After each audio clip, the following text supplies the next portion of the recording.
Bien-aimés dans le Seigneur, shalom, shalom, shalom.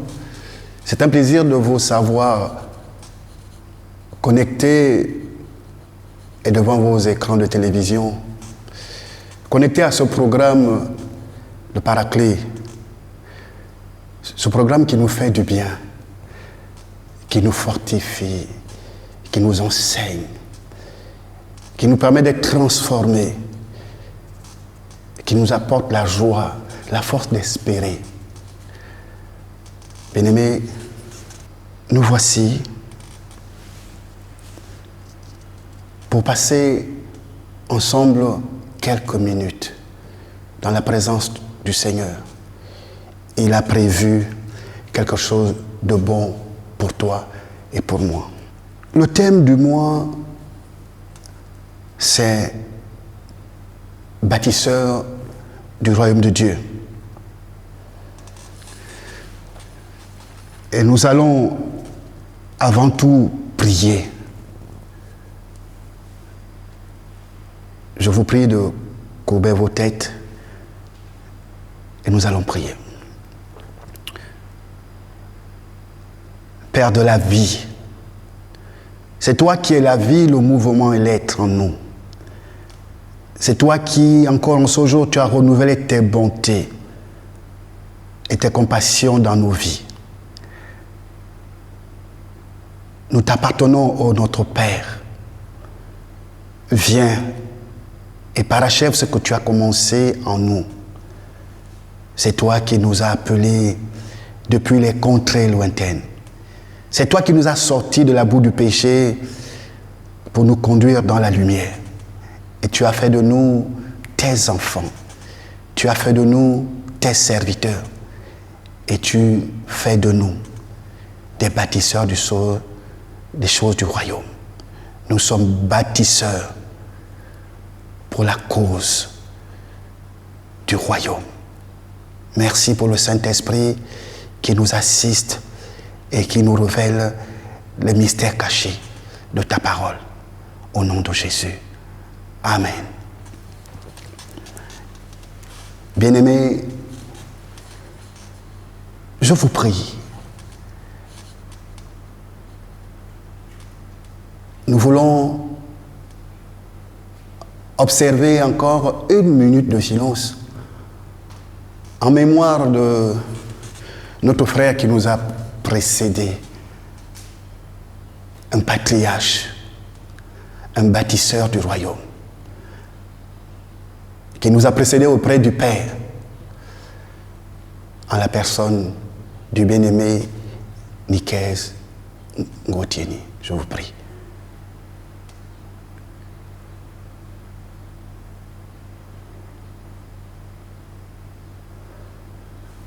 Je vous remercie. Sans plus tarder, bien-aimés, nous allons ouvrir nos Bibles dans le livre du Psaume au chapitre 127. Je lis la parole. Il est écrit, si l'Éternel ne bâtit la maison, ceux qui la bâtissent travaillent en vain. Si l'Éternel ne garde la ville, ceux qui la gardent veillent en vain. En Jean chapitre 16, Jean chapitre 15, verset 16,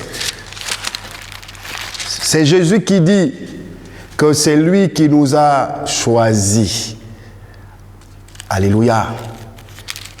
C'est Jésus qui nous a choisis. Ce n'est pas vous qui m'avez choisi, mais moi je vous ai choisi et je vous ai établi afin que vous alliez et que vous portiez du fruit et que votre fruit demeure, afin que ce que vous demanderez au Père en mon nom, il vous le donne. Alléluia. En Jean chapitre 6, verset 10, verset 70, il est écrit, c'est Jésus qui répond, n'est-ce pas moi qui vous ai choisi, vous les 12? Amen. En Éphésiens chapitre 2, au verset 10, il est écrit que nous sommes son ouvrage, créés en Jésus-Christ pour les bonnes œuvres que Dieu a préparées d'avance afin que nous les pratiquions. Amen, amen. En Éphésiens, où il s'agit des 5 ministères et des dons. Je vais lire. Et il a donné les uns comme apôtres, les autres comme prophètes, les autres comme évangélistes, les autres comme pasteurs et docteurs, pour le perfectionnement des saints en vue de l'œuvre du ministère et de l'édification du corps de Christ, jusqu'à ce que nous soyons tous parvenus à l'unité de la foi et de la connaissance du Fils de Dieu, à l'état d'homme fait, à la mesure de la stature parfaite de Christ, afin que nous ne soyons plus des enfants flottants, emportés à tout vent de doctrine par la tromperie des hommes, par leur ruse dans les moyens de séduction, mais que professant la vérité dans la charité, nous croissions à tous égards en celui qui est le chef, Christ. Alléluia. Nous comprenons déjà, bien-aimés, que être un bâtisseur du royaume de Dieu ne s'improvise pas. C'est Dieu qui nous choisit. Il nous choisit, bien-aimés. Alléluia. Tu es le choix de Dieu. Je suis le choix de Dieu. Nous voulons voir cet exemple qui nous est peint dans la vie de Jésus durant ces 3 ans de ministère. Il est écrit que Jésus, en Matthieu chapitre 4, versets 17 à 21, c'est Jésus qui vient et qui choisit. Il va choisir les 12. Bien-aimé, je vais lire. Dès ce moment, Jésus commença à prêcher et à dire: repentez-vous car le royaume des cieux est proche.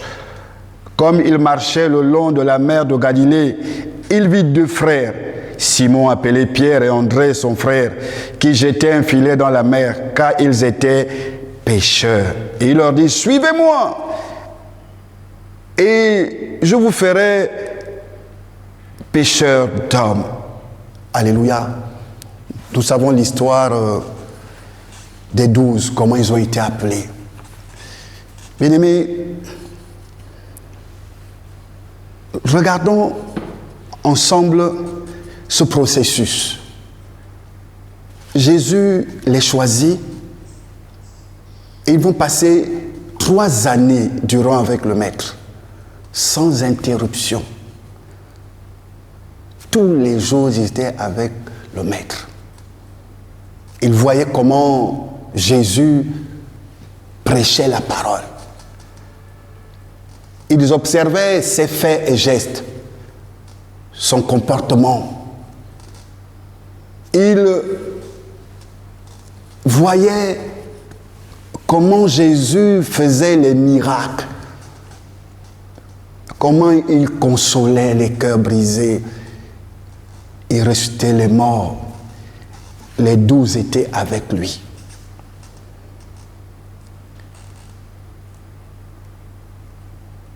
Et quand viendra le jour de son départ, Jésus leur dira quelque chose de très important, bien-aimé.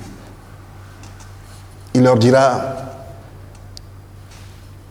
ne quittez pas Jérusalem. Restez à Jérusalem. Pourquoi, bien-aimé? Jésus savait que leur préparation, leur formation n'était pas terminée. Il leur manquait quelque chose. Il leur manquait la puissance afin de devenir des personnes, des disciples ou des apôtres parfaits, prêts à affronter, accomplir la mission, aller. Bien-aimés, n'oublions pas qu'ils avaient reçu un ordre de mission. Et cet ordre de mission se trouve en Matthieu chapitre 28, verset 19. Nous le connaissons tous, bien-aimés. Et Jésus n'a pas changé. Alléluia. Il n'a pas changé. Voici que Jésus ressuscite. Et durant 40 jours, il ne cessait de leur parler des choses du royaume. Il revient, il les fortifie, il les enseigne. Après, ils vont partir en mission, équipés, reconfortés, remplis d'assurance. Nous connaissons l'histoire de Paul, de Pierre, mis en prison. Ils vont subir la peine, les difficultés, mais ils savaient en qui ils avaient cru.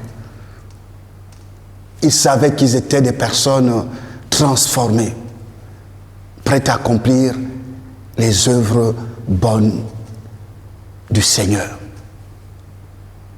Alléluia. Bien-aimés,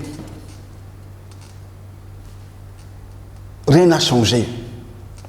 Ce que les apôtres ont reçu comme enseignement, formation, c'est la même que nous avons toujours reçue.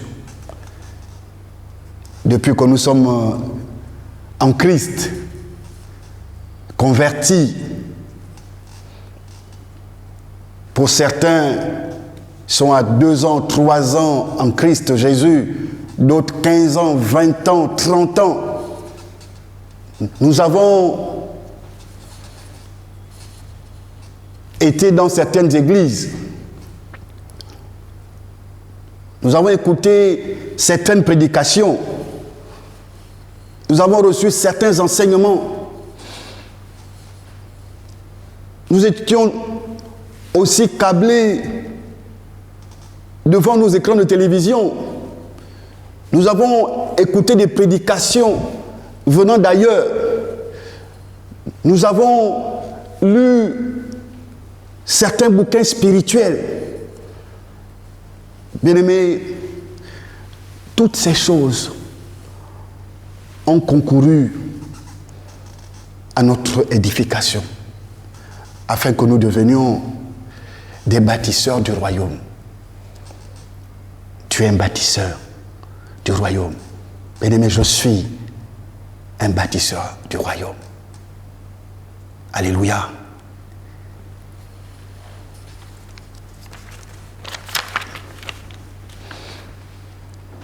Nous avons l'histoire de Paul. Paul avait aussi comme disciple, il avait Timothée, il avait Tite et les autres. Paul, ce qu'il a reçu comme enseignement par le Saint-Esprit et aussi par les livres qu'il lisait, ne va pas déroger la règle. Il va suivre ce procédé. Il va dire quelque chose de merveilleux à Timothée. En 2 Timothée, nous voulons lire ce que Paul a dit à Timothée. Je veux lire rapidement 2 Timothée au chapitre 4.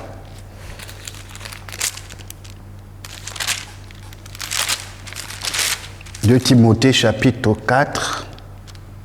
Écoutez ce que Paul va dire ou recommander à Timothée, tout en sachant que Timothée était déjà quelqu'un de bien enseigné, bien préparé, capable d'aller en mission.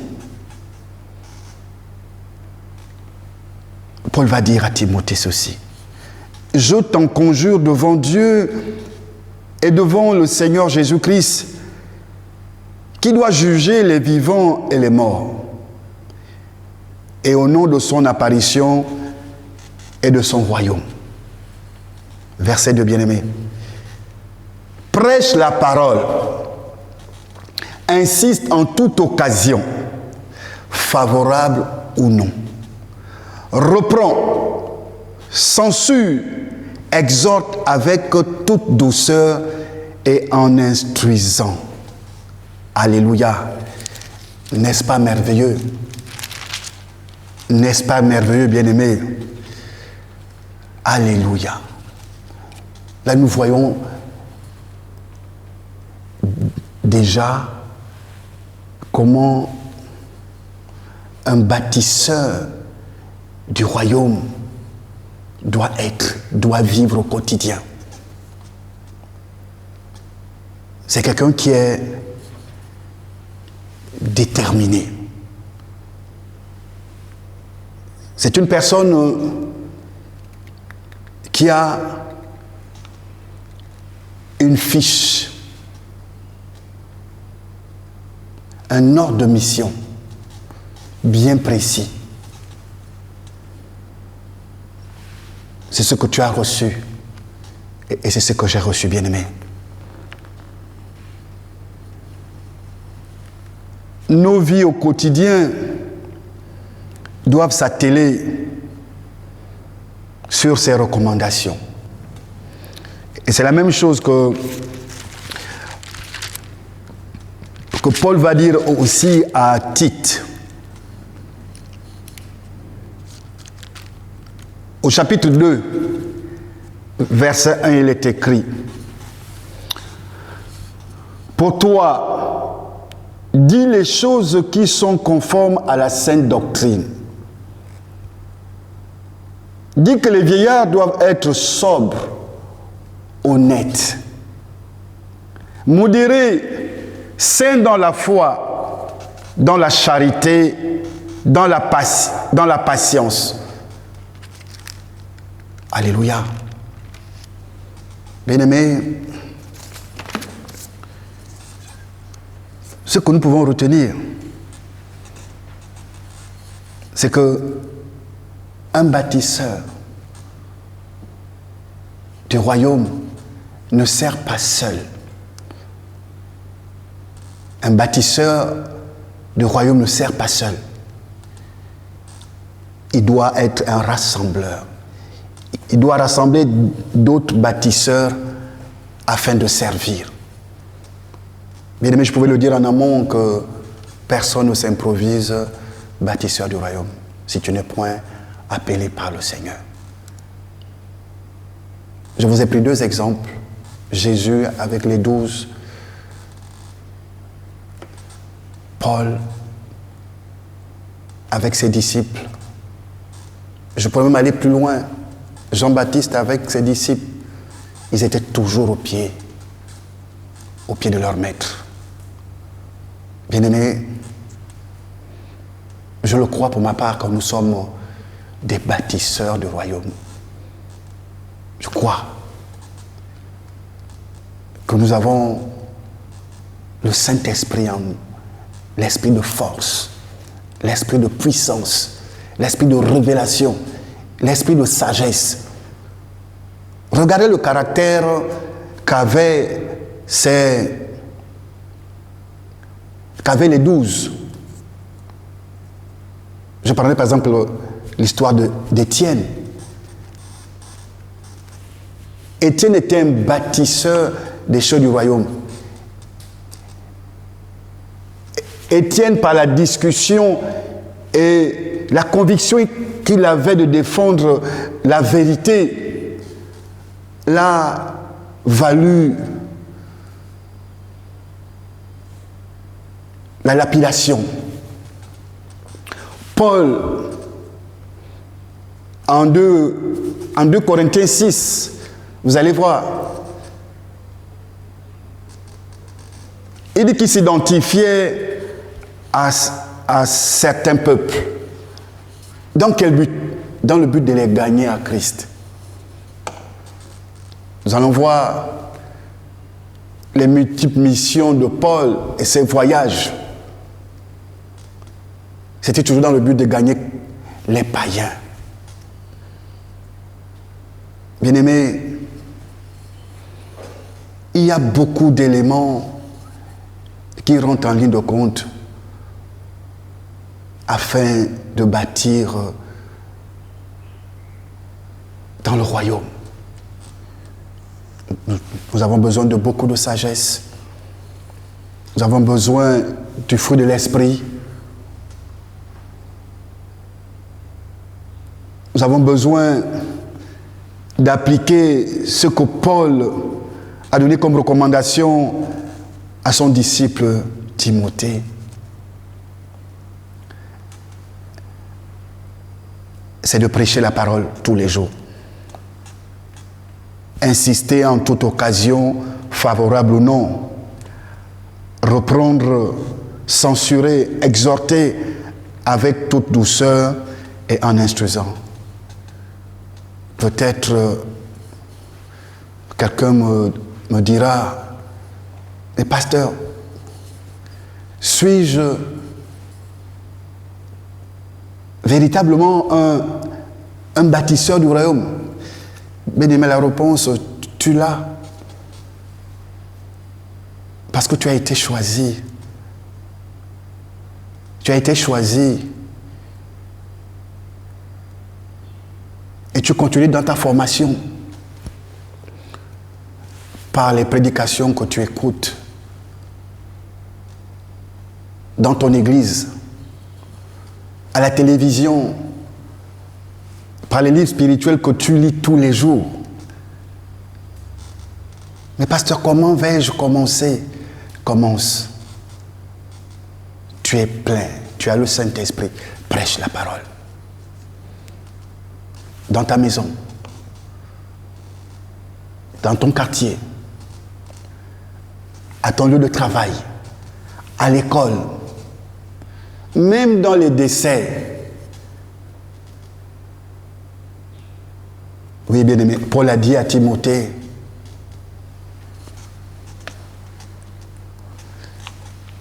d'insister en toute occasion, favorable ou non. Bien aimé, nous sommes ce que Dieu dit que nous sommes. Nous sommes son édifice. Nous sommes la maison de Dieu. Nous sommes son temple. C'est lui qui bâtit en nous. Alléluia. Amen, amen. Que Dieu nous bénisse. Je vais prier. Père, merci pour ce temps de partage. Je te prie que ces quelques mots qui ont été libérés au travers de ma bouche,